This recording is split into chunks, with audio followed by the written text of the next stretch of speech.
Thousands of miles from the frosty streets of St. Petersburg, this is a new hub for Russia's infamous trolls. A CNN investigation has found that Accra, Ghana was the launch pad for an online operation to stoke racial tensions and stir up social unrest in the U.S.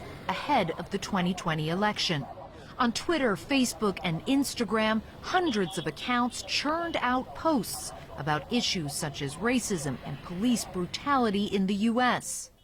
For months now, we've been investigating this network of trolls targeting African Americans, and now we've actually come here to Ghana to try to get the full story. In the run-up to our journey, we had discovered that all of the accounts were connected to an NGO called Eliminating Barriers for the Liberation of Africa, known as EBLA or EBLA. Looking at the website, it was clear something was off. Parts of it still had dummy text. It was impossible to make an actual donation.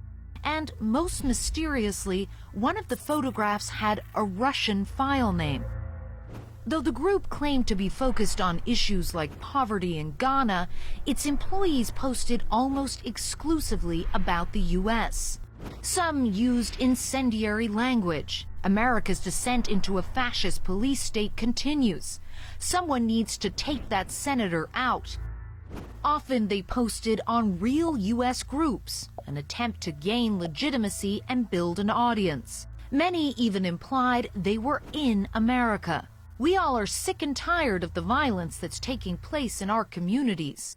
In reality, they were here, in a nondescript house on the outskirts of Ghana's capital. This is the compound where the operation has been based. There's no sign for an NGO. We're about an hour outside of the city, and you can see this is a very secluded residential area. And people here have been telling us that about 3 weeks ago, Ghanaian security services showed up here, raided the building, and no one's been back since. Sources in Ghana's national security tell CNN that all of EBLA's funding came from Russia. After the raid, the accounts went quiet for a few days. Then on Instagram, the group changed their handle names and started posting again.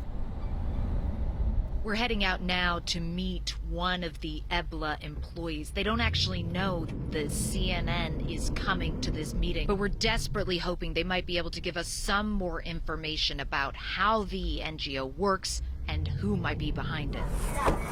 After some discussion about their safety, the employee agrees to talk to us, provided we keep her identity hidden.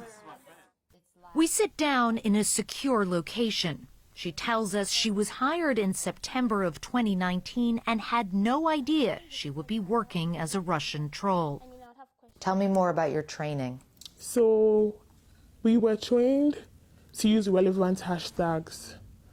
So if I'm posting about Black Lives Matter, I shouldn't add a hashtag about probably Beyonce. The 16 employees were each given different areas to focus on: racism, police brutality, feminism. Initially, your success is measured by the number of people you reach. But most importantly, you have to get followers, all right? The tactics are strikingly similar to those used by Russia's Internet Research Agency, known as the IRA, ahead of the U.S. presidential election in 2016. The aim? To pit Americans against each other and create mistrust of the political system. Run by Yevgeny Prigozhin, a close associate of President Putin, the IRA was later sanctioned by the U.S. This time, the Russians appear to be outsourcing some of their troll networks, offering plausible deniability. The employee tells us her boss was a South African who called himself Mr. Amara. He said he was a passionate person about helping people. Did you know if Mr. Amara spoke any languages other than English? According to what I heard, he spoke Russian. But Mr. Amara is not South African. In fact, he is not Mr. Amara at all. CNN has learned his real name is Seth Weredu, and he is Ghanaian. Weredu has worked and studied in Russia for many years. Months after starting the Ghana operation, he opened a second branch in Nigeria. In January of this year, Ebla even posted a job on LinkedIn in Charleston, South Carolina. The raid by Ghana's security services did not stop Wuredu.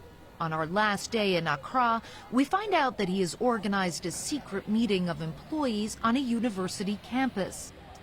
He tells them to create more accounts and promises they will get paid soon. As the meeting finishes, we approach him wearing a hidden camera and greet him in Russian.